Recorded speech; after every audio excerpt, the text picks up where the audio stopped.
शाम के 4 बज रहे थे। उसी वक्त मेरा मोबाइल बज उठा। सामने विक्रम था।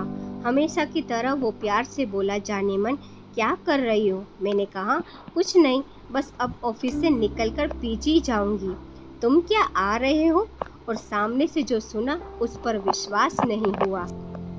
विक्रम बोला, जान, पैकिंग कर लो, हम घूमने जा रहे हैं। आज फ्राइडे है, मंडे भी ऑफ है और ट्यूसडे की मैं छुट्टी ले लूँगा। तुम बस पैकिंग करो और रास्ते के लिए कुछ खाना पैक करवा लेना। मैं जल्दी पहुँचता हूँ। विक्रम भी ना सरप्राइज़ कर देता है।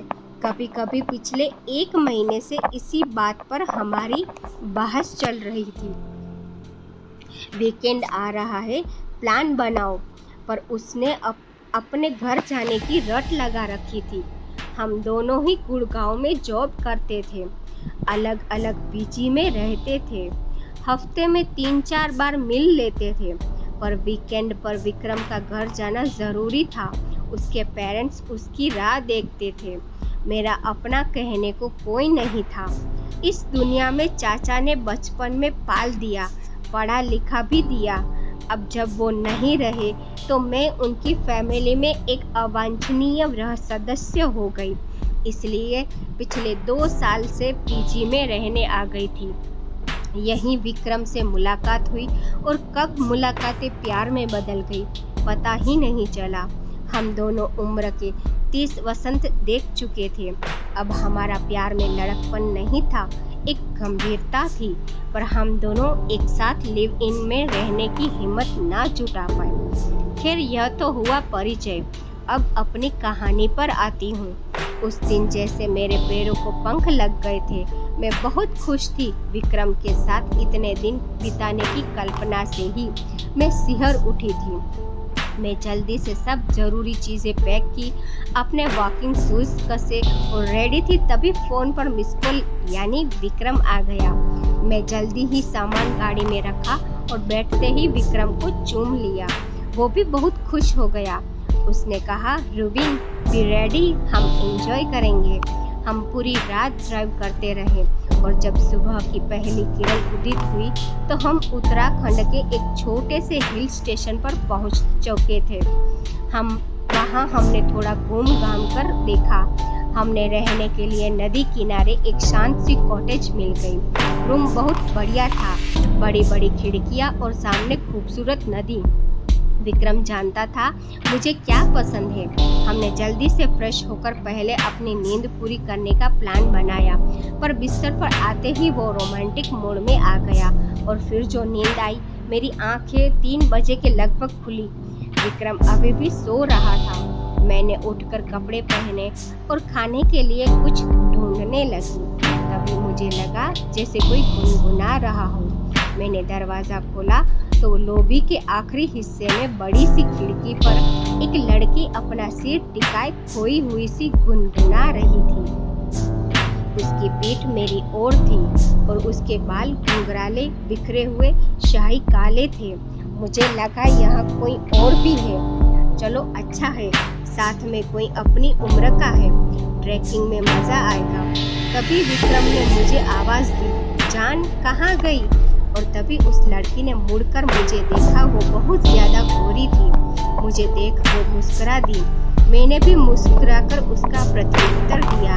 हम तैयार होकर लगभग 4 बजे के करीब कस्बे की ओर निकले। मैं और विक्रम दोनों भूख से परेशान थे। आगे कुछ दूरी पर एक छोटा सा ढाबा दिखा। वहाँ अपने चाय और आलू के पराठे खाए। ढाबे का मालिक एक बूढ़ा सा आदमी था। वो कहने लगा, आप लोग कहाँ रुके हो? हम लंच बॉक्स भी भेज सकते हैं। जब हमने बताया हम कहाँ रुके हैं तो उस बूढ़े की और ढाबे पर 2-3 लोगों की आंखें फैल गईं और कोई कुछ बोला तो नहीं, पर कानाफूसी होने लगी थी। मुझे थोड़ा अजीब लगा, पर हम उस वक्त वहाँ से निकलकर नीचे बाजार की तरफ घूमने निकल गए। आते वक्त रात का खाना पैक करवाया। हम कोई 7 बजे के लगभग कॉटेज पहुँचे। मेन गेट पर शिबू मिल गया। वो कॉटेज का केयरटेकर था। उसने बताया यहाँ सिर्फ ब्रेकफास्ट और चाय कॉफ़ी ही मिल सकती है, पर और पीछे की तरफ किचन है जहां आप खुद खाना बना सकते हैं। विक्रम उससे आसपास घूमने की जगह पूछने लगा और मैं रूम की तरफ बढ़ चली। लॉबी पर पहुंचते ही मुझे ठंडी हवा का एहसास हुआ। मैं चाबी अभी ही हॉल में लगा ही रही थी, मुझे साथ के कमरे से धीमे संगीत की आवाज आई। बहुत ही मधुर पर उदास सा। मुझे अचानक वो लड़की याद आ गई। पीछे पीछे विक्रम था। वो कहने लगा, अंदर चलो, यहाँ क्यों खड़ी हो, एक राउंड और हो जाए। उसकी आंखों में शरारत थी। मैं बस उसकी आंखों में खो गई। मैं उससे दीवानों की तरह प्यार करती थी। मेरे लिए सिर्फ वो ही तो था। उसका प्यार जिस शर्त पर मिले मुझे मंजूर था। उस रात मैं बहुत सुकून से थी विक्रम की बाहों में। बाहर किस पहर बारिश शुरू हो गई थी पता ही न चला। मुझे प्यास लगी थी। फोन उठाकर देखा तो रात के 2 बज रहे थे। बारिश की रिमझिम और रात का सन्नाटा अलग ही दुनिया लग रही थी। मैंने विक्रम को देखा। वो किसी छोटे बच्चे की तरह सो रहा था। मैंने उठकर खिड़की खोली और बारिश की बूंदों को अपने चेहरे पर महसूस करने लगी। तभी साथ वाले रूम से किसी के रोने की आवाजें आने लगी।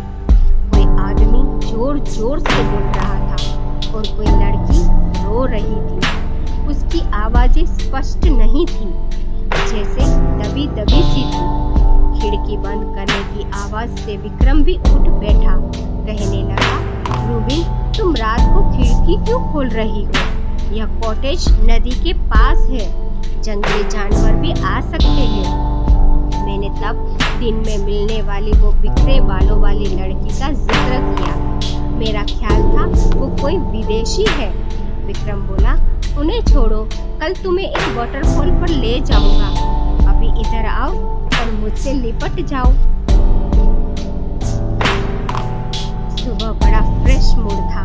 हम जल्दी से नाश्ता करके वाटरफॉल की तरफ निकल पड़े। जाते जाते शिबू ने कहा, आप वाटरफॉल नीचे से ही देखिएगा, ऊपर चोटी पर मत जाइएगा।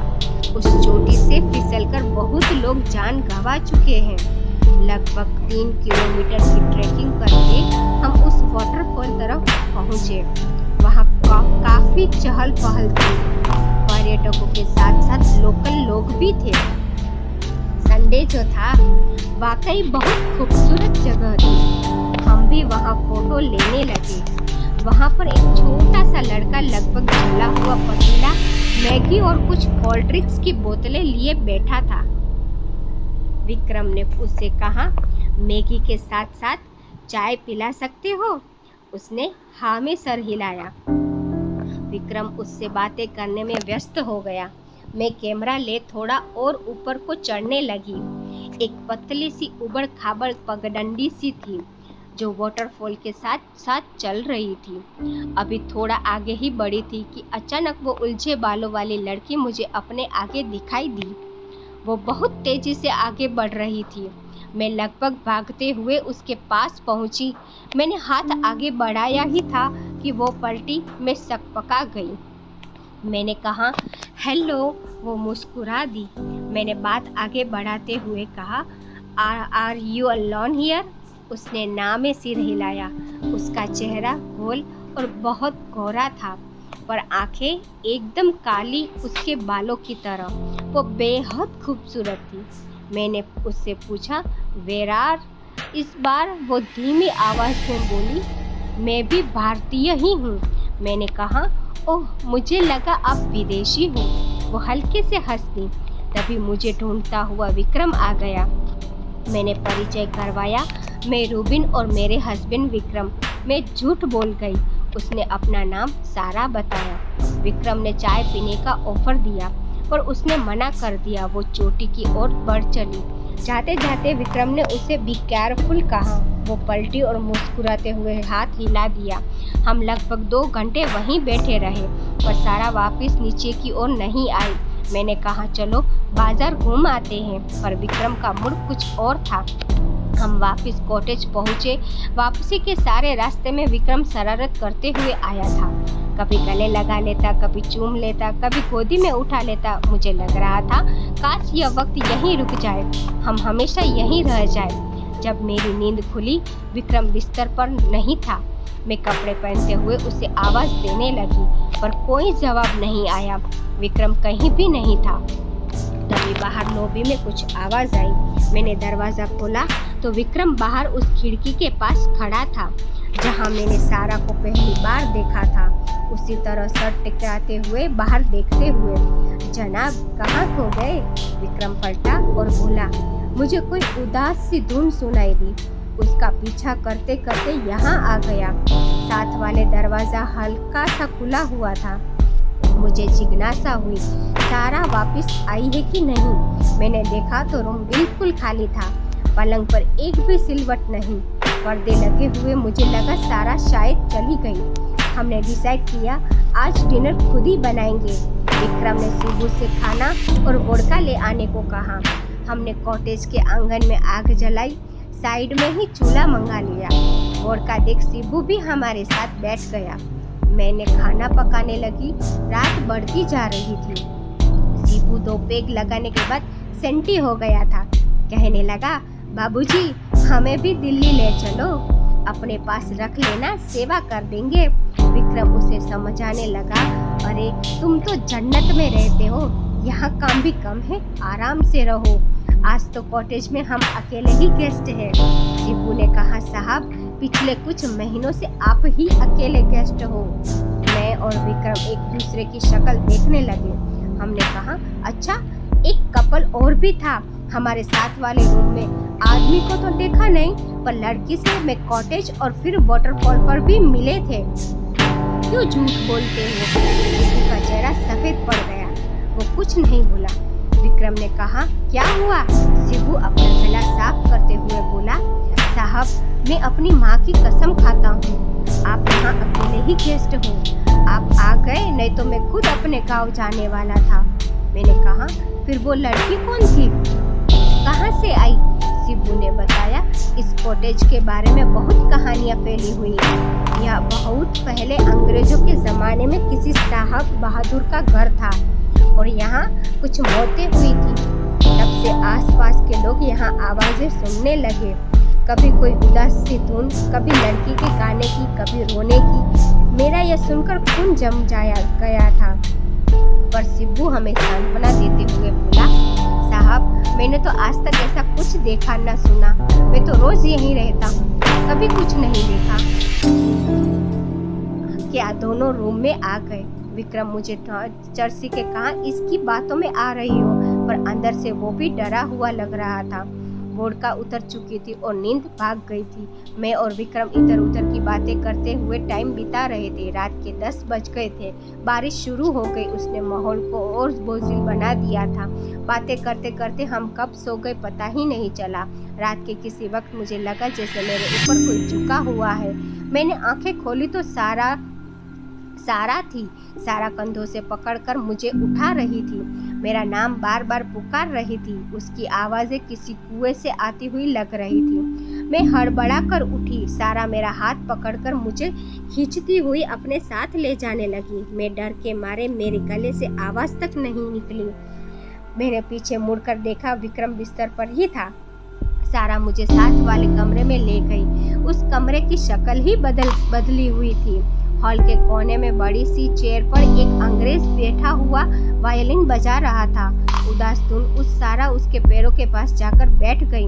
वो रोने लगी। सारा ने उसका हाथ अपने हाथ में लिया और कहने लगी, please Albert, don't go, don't leave me. पर उस आदमी पर कोई फर्क नहीं पड़ रहा था। सारा का चेहरा लाल हो गया था। अचानक वो आदमी खड़ा हुआ और मेरी ओर बढ़ने लगा। मैं जड़ थी, जैसे मेरे आंखों के सामने कोई पिक्चर चल रही थी। तभी सारा के हाथ में न जाने कहां से बंदूक आ गई थी। सारा फिर बोली, अल्बर्ट स्टॉप। और फिर एक धमाका और ढेर सारा धुआं। और तब पहली बार मेरे गले से चीख निकली। विक्रम और शिबू भागते हुए मेरे पास आए। मैं उस कमरे में जड़ खड़ी हुई थी और लगातार चीखे जा रही थी। वहाँ कुछ भी नहीं था। विक्रम मुझे उठाकर अपने कमरे में ले आया, मुझे पानी पिलाया। मैं पसीने में भीगी हुई थी। वो बार बार मुझसे पूछ रहा था क्या हुआ, पर मैं कुछ बता नहीं पा रही थी। फिर कब मैं बेहोश हो गई पता नहीं चला। जब मेरी आंखें खुली सवेरा हो गया था। विक्रम परेशान सा मेरे सिरहाने बैठा हुआ था। रूम के दूसरे कोने में सिब्बू दीवार से सर लगाकर ऊँघ रहा था।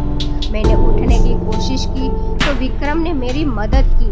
ऐसा लग रहा था जैसे मैं सदियों से बीमार हूँ, बहुत कमजोर लग रही थी। सिब्बू को विक्रम ने कॉफी बनाकर लाने को कहा। फिर मुझे बाहों में भरते हुए कहा, क्या हुआ था रूबी, तुम रात को वहाँ क्यों चली गई थी? मैंने सारी बात बता दी। विक्रम सुनकर सन्न रह गया। उसने जैसे तैसे पैकिंग की, मुझे सहारा देकर तैयार करवाया और हम निकल पड़े कॉटेज से। जैसे जैसे दूर जा रहे थे मेरे शरीर में जैसे जान आती जा रही थी। हम बाजार में पहुंच गए। विक्रम ने उस छोटे से ढाबे पर गाड़ी रोक दी। वो बूढ़ा चाय बना लाया। विक्रम और मेरी सफ़ेद शक्ल देखकर वो बोला, साहब हम तो पहले ही दिन आपको बताने वाले थे, पर शहर के लोग ऐसे बातों को कहाँ मानते हैं। फिर जो उसने कहानी सुनाई वो इस प्रकार थी। यह बात उस जमाने की है जब अंग्रेज भारत छोड़कर जाने वाले थे। यह कॉटेज अंग्रेज अफसर अल्बर्ट केथ की थी। उसकी फैमिली इंग्लैंड में थी। वो लगभग 40 साल का हट्टा कट्टा आदमी था। कुछ साल पहले वो बंगाल से एक इंग्लो इंडियन लड़की सारा को अपने साथ ले आया था। वो बेचारी उससे बहुत प्यार करती थी, पर जब अंग्रेज भारत को छोड़कर जाने लगे तो अल्बर्ट सारा को छोड़कर जाने लगा। उसे वो साथ कैसे ले जाता? इंग्लैंड में उसकी बीवी और 4 बच्चे जो थे। सारा सारी जिंदगी जिसे प्यार समझ रही थी वो तो बस मन बहलाव था। उसने बहुत कोशिश की अल्बर्ट ना जाए, पर वो ना माना और फिर सारा ने उसे गोली मार दी और खुद वाटरफॉल से छलांग मारकर आत्महत्या कर ली। तब से ही उसकी आत्मा भटक रही है। मैं सारे रास्ते यही सोचती हुई आई कि क्यों सारा ने मुझे चुना। क्या वो कुछ बताना चाहती थी, मुझे इशारा करना चाहती थी? जब गुड़गांव करीब आने लगा तो मैंने विक्रम को कहा, क्या तुम भी मुझे छोड़ तो नहीं जाओगे ना? हमारे रिश्ते का भी तो कोई नाम नहीं। विक्रम मेरी ओर हैरानी से देखने लगा। वो कुछ नहीं बोला। जिंदगी वापस आ कर फिर बिजी हो गई। एक शाम मेरा फ़ोन बजा। हेलो जाने मन, रेडी हो जाओ, मम्मी पापा आ रहे हैं। उलझे बालों वाली लड़की ने मेरी ज़िंदगी सुलझा दी। अगर मेरी स्टोरी पसंद आए तो चैनल को लाइक, सब्सक्राइब और कमेंट करना ना भूलें। Thank you for watching my video.